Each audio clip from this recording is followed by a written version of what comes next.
Olá, boa noite. Veja no Brasil TV. Bombeiros e Marinha buscam por desaparecidos no naufrágio na região metropolitana de Salvador. 6 pessoas morreram. O barco fazia transporte irregular de passageiros. A chuva em São Paulo. Um hospital de Sorocaba, referência no tratamento do câncer infantil, perdeu remédios e equipamentos. Aumento nos casos de dengue gera uma corrida por atendimento no Distrito Federal. E ainda a queda no preço dos ovos de galinha. O produto atinge a menor cotação em 2 anos no mercado doméstico. Segunda-feira, dia 22 de janeiro. Agora no Brasil TV.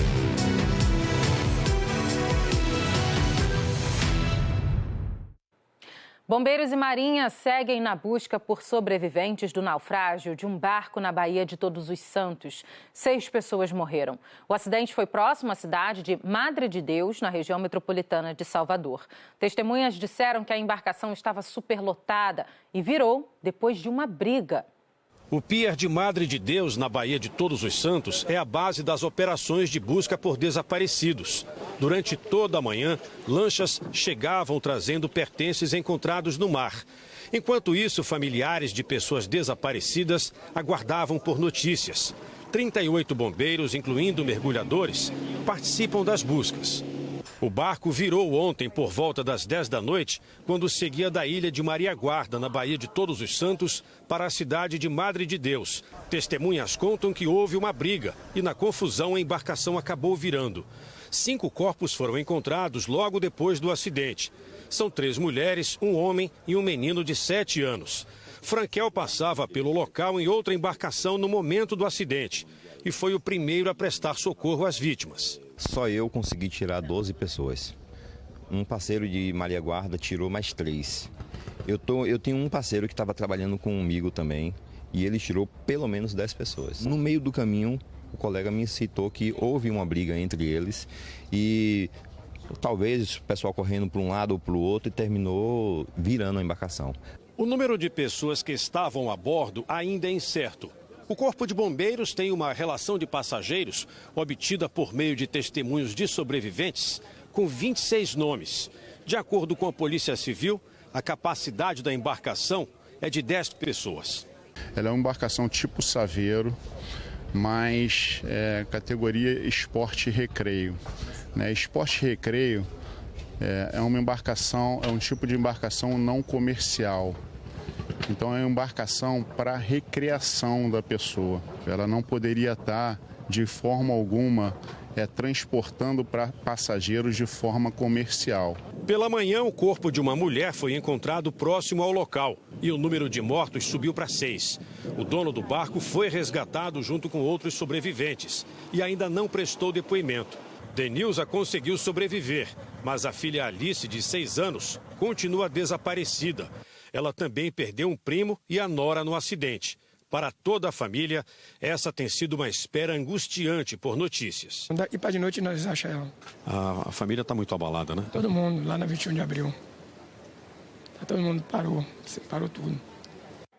A Marinha deu uma entrevista coletiva hoje em Salvador sobre o naufrágio. 2 pessoas ainda estão desaparecidas. O Fael Fernandes atualiza as informações. Olá, os corpos dos 6 mortos foram encaminhados para o Instituto Médico Legal para passar por perícia. 4 pessoas estão internadas em hospitais de Salvador e da região metropolitana, todas em unidades de terapia intensiva, mas não há informação sobre o estado de saúde delas. De acordo com a Capitania dos Portos, a área do acidente era de livre navegação, mas há um trabalho de investigação para entender se o condutor da embarcação tinha licença para operar, inclusive para fazer o transporte comercial. Esse inquérito deve ser concluído em até 90 dias. A gente fala agora das fortes chuvas no fim de semana em São Paulo, que causaram 4 mortes e estragos em todo o estado. Outras 500 pessoas estão desabrigadas. A Defesa Civil fez hoje um balanço, hoje de manhã, e o Tiago Schoyer conta pra gente. A Defesa Civil do Estado atualizou nessa manhã o número de desabrigados nas chuvas que atingiram aqui as regiões paulistas nas últimas 72 horas. Agora são pelo menos 512 desabrigados e 60 desalojados, concentrados principalmente na região de Sorocaba, a região mais atingida por esses temporais do último fim de semana.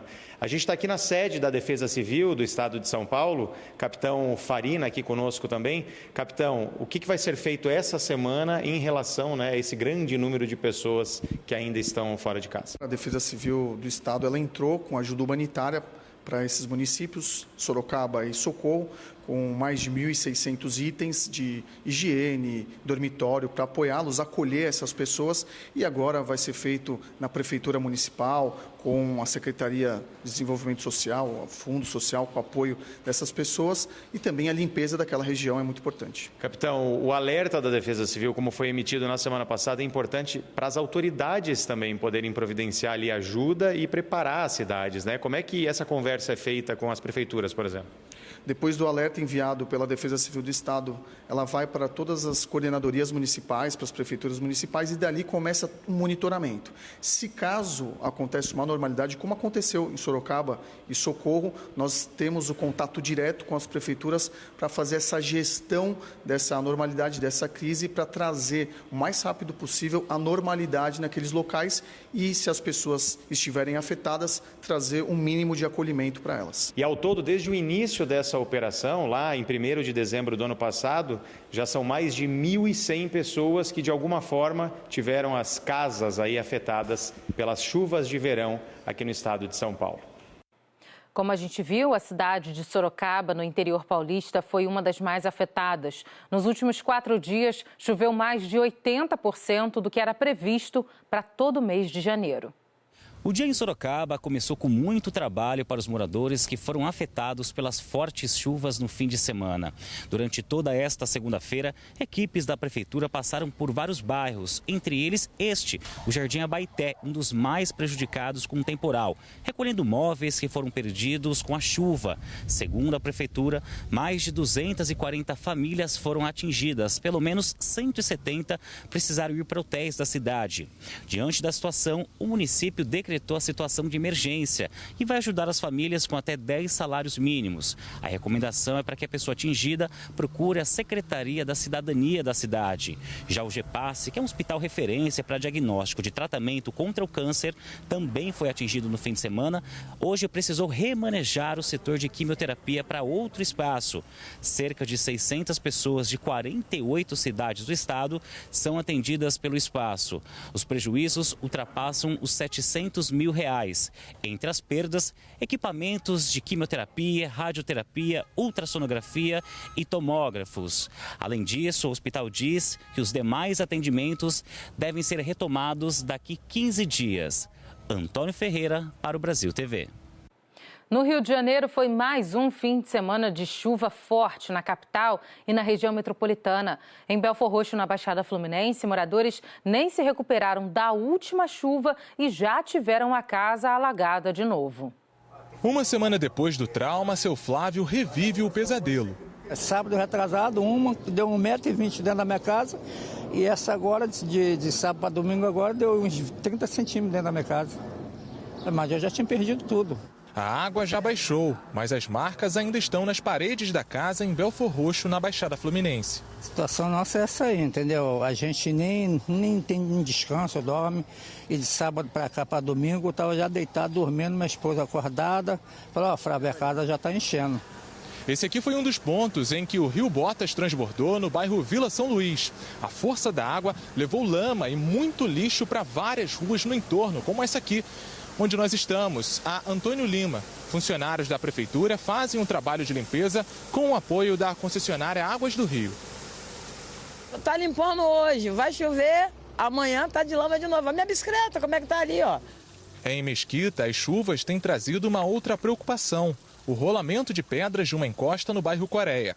A Defesa Civil interditou 4 casas. 2 foram atingidas por uma enorme pedra na semana passada. Foi um susto, assim, foi tudo muito rápido. O banheiro, ela parou na cozinha. Não tem como enxergar o banheiro mais. Para nós, a laje tinha cedido. Foi a laje que desceu. Até então estava à noite, tudo escuro. Aí foi o tempo da gente pular pela janela. A Rosa Maria também está na mesma situação.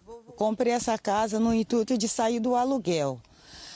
Mas aí aconteceu, né, essa tragédia aí, né, dessa pedra parar no quarto do meu filho. Eu queria uma solução para essa pedra aqui, para as pedras que ainda estão ali para rolar, e vai ser uma catástrofe que vai ser aqui em Mesquita.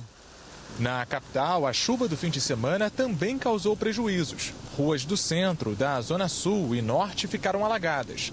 85 sirenes foram acionadas em 54 comunidades. Hoje cedo, ainda havia bolsões d'água em alguns pontos da cidade. No centro, um alagamento na Avenida Francisco Bicalho estava deixando o trânsito lento. O mesmo aconteceu em Coelho Neto. Sobre as pedras de Mesquita, a Defesa Civil informou que esteve no local no dia seguinte e que as famílias estão sendo atendidas. Disse ainda que uma análise técnica foi feita e que soluções serão tomadas assim que o período chuvoso acabar. A chuva também causou estragos em várias regiões do Distrito Federal. Ruas e casas ficaram alagadas e carros foram levados pela força da água. Do alto dava para ver como amanheceu a QNP 22/26 em Ceilândia. A chuva levou parte do asfalto e deixou a rua intransitável. No chão era dia de tentar organizar a entrada dessa loja. O Vanderlei é serralheiro e conta que a situação se repete com frequência. É chover e a água vem com força. Toda vez assim, toda vez. Moro aqui desde 79, toda vez foi assim. Desde quando eu fiz esse asfalto, aqui tem várias recapagens aqui, ó. Segundo os moradores, a água da chuva desce com força por esta rua e as bocas de lobo não são suficientes para escoar a água. Com a chuva de ontem, olha como ficou o bueiro, completamente obstruído por pedaços de asfalto. No pôr do sol também foram muitos prejuízos. Hoje pela manhã, uma equipe da administração estava com máquinas trabalhando para minimizar os estragos. O administrador da região admite que a medida é paliativa. Solução mesmo, só com uma grande obra de drenagem. Esse problema vai ser resolvido a partir do momento que entrar as obras, a infraestrutura, né? A Secretaria de Obras já está na programação de lançar uma licitação para o projeto urbanístico e o projeto de obras, né? O Tribunal de Contas também já questionou essa licitação, inclusive esse processo está na mão do Tribunal de Contas. Acredito que assim que liberar do Tribunal de Contas, a Secretaria já vai entrar com a licitação para fazer o projeto e logo após também a licitação das obras. Todos esses estragos são resultado da chuva de ontem, que começou por volta de 4 da tarde. Durou pouco mais de 1 hora. No Pessul, uma correnteza se formou e arrastou carros. Uma mulher precisou ser resgatada quando a força da chuva atingiu o veículo que ela estava. Também no Pessul, a chuva chegou a invadir casas. Neste vídeo dá para ver uma varanda completamente coberta pela água. No condomínio Pôr do Sol, na 502, olha a situação. Uma das principais avenidas ficou alagada e uma correnteza forte se formou. Motoristas que se arriscaram passando pela correnteza tiveram prejuízo. Arrastando e água entrando dentro. Essas imagens mostram uma motorista presa dentro de um carro. Tiveram que chamar até os bombeiros, polícia para tentar socorrer elas. A gente recebe toda a água que desce da Ceilândia, né? Então vem descendo, mesmo quando a chuva para, ainda continua enxurrada. Eu acho que mais mesmo era mais bocas de lobo para poder suportar a água que desce para cá, porque é muita água mesmo. Ainda no Distrito Federal, esse foi o primeiro final de semana com as tendas para atendimento com pacientes que estão diagnosticados com a dengue, montadas nas 9 regiões com mais casos dessa doença. E o movimento foi grande. Hoje de manhã, por causa da chuva, uma dessas tendas desmoronou. A tenda de atendimento para pessoas com dengue amanheceu desse jeito hoje em Samambaia. A estrutura não resistiu à chuva forte de ontem, o que acabou prejudicando o atendimento. Nós chegamos que horas aqui, mãe? 6h30. 6h30. Estava ali na frente esperando. Você achou que que 7 horas começava o atendimento? Sim. E até agora? Nada. Quem chegou às 7 da manhã, horário previsto para começarem os atendimentos, teve de esperar. Estou sentindo um monte de coisa. Cansada, febre, dor no corpo, na junta, dor de cabeça, dor nos olhos, enjoada. Vou ter que esperar bastante, se quiser ser atendido, né? Os funcionários da Secretaria de Saúde estavam prontos para trabalhar, mas não tinham autorização da administração de Samambaia para usar as salas do prédio. Apenas por volta de 8h40 da manhã, com quase 2 horas de atraso, os materiais da tenda de hidratação foram levados para dentro do prédio e só aí começaram os atendimentos.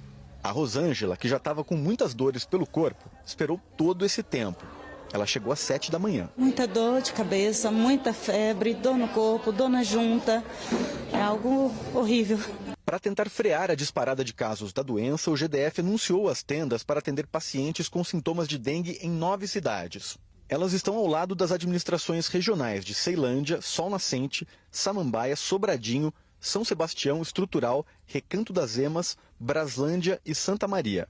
As tendas de atendimento a pessoas com dengue vão funcionar durante 45 dias, incluindo sábados e domingos, entre 7 horas da manhã e 7 horas da noite. Segundo a Secretaria de Saúde, nesse fim de semana, mais de 1.600 atendimentos foram registrados aqui em Samambaia. Ontem, o movimento foi grande ao lado da administração de Ceilândia. Dependendo da condição de saúde, a pessoa era medicada e encaminhada para casa, ou ficava na tenda para fazer hidratação com o soro. Em Santa Maria foi instalada apenas uma barraca pequena, que não estava funcionando ontem. Os pacientes foram atendidos dentro da administração regional. Segundo a coordenadora, durante esta semana o atendimento vai ocorrer no Galpão Cultural, que fica perto do prédio da administração. No Recanto das Emas, a procura por atendimento também foi grande. Dentro da administração estava a parte de triagem, avaliação médica e realização de exames. A tenda foi usada para a hidratação de pacientes. Com um aumento de mais de 435% nos casos de dengue nesses primeiros dias do ano, o GDF tomou algumas medidas. 14 unidades básicas de saúde passaram a funcionar até 10 da noite e 7 vão funcionar aos sábados e domingos. A Vigilância em Saúde também diz que está reforçando a aplicação do fumacê. O GDF promete ainda reforçar a fiscalização e multar quem joga lixo na rua, já que o acúmulo de lixo favorece a proliferação do mosquito que transmite a dengue. Os bombeiros também estão dando apoio nas ações de combate à doença. E o primeiro lote de vacinas contra a dengue para aplicação pelo SUS chegou ao aeroporto de Viracopos, em Campinas, no fim de semana. São 750 mil doses. Segundo o Ministério da Saúde, o público-alvo primeiramente será de crianças e adolescentes de 10 a 14 anos, seguindo recomendações da Organização Mundial de Saúde. A polícia de Minas Gerais procura o suspeito de atirar e matar uma menina de 6 anos durante uma briga de trânsito na Fernão Dias, em Contagem. O corpo da menina foi enterrado hoje de manhã em Raposos. O corpo de Melissa Maria Alexandre Ribeiro, de apenas 6 anos, foi enterrado hoje de manhã em Raposos, na região metropolitana de Belo Horizonte, em uma cerimônia marcada pela dor e revolta. A menina estava dentro do carro com o pai, a avó e o irmão, de apenas 3 anos. Eles tinham saído de um restaurante e estavam voltando para casa ontem à tarde pela BR-381, a rodovia Fernão Dias. O pai da Melissa disse ao tio da menina que houve uma discussão no trânsito, na altura da cidade de Contagem, e que momentos depois o suspeito do crime emparelhou com o carro da família e atirou. O pai da Melissa socorreu a filha com o apoio de um carro da Polícia Militar até o hospital, mas a menina não resistiu. Policiais fizeram perícia no carro da família. O homem que matou a Melissa fugiu. Segundo testemunhas, ele estava em um carro branco.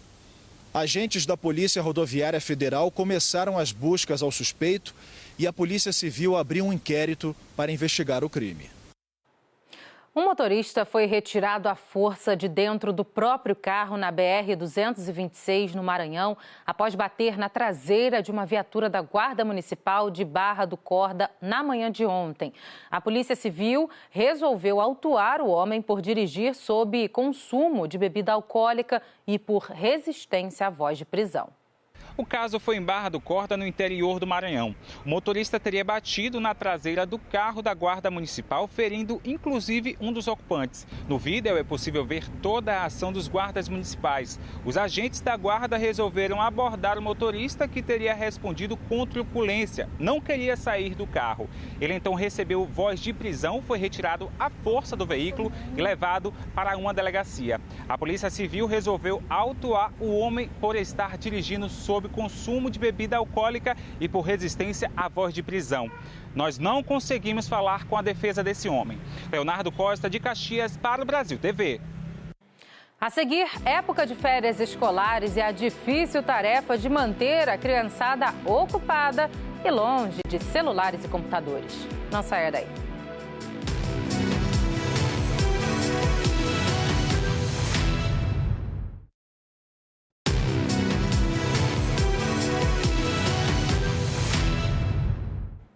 Brasil TV de volta falando do preço dos ovos de galinha, que começou o ano bem mais em conta. Atingiu a menor cotação em 2 anos no mercado doméstico, de acordo com o levantamento feito pelo Centro de Estudos Avançados em Economia Aplicada da USP, a Universidade de São Paulo. São os menores preços desde janeiro de 2022.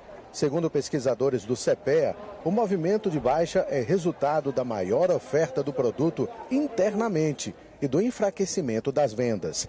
A redução foi de 3,26% entre os valores encontrados dos ovos vermelhos e 1,14% entre os preços dos ovos brancos nas regiões acompanhadas pelo CPEA. O consumidor que gosta desta rica fonte de proteína aproveita. Agora já baixou uns R$3 e como eu consumo bastante ovo por conta da alimentação, manter uma alimentação saudável, o ovo ajuda bastante. E com a queda, passei de uma dúzia para 1,5 dúzia. A procura pelo produto está enfraquecida neste período.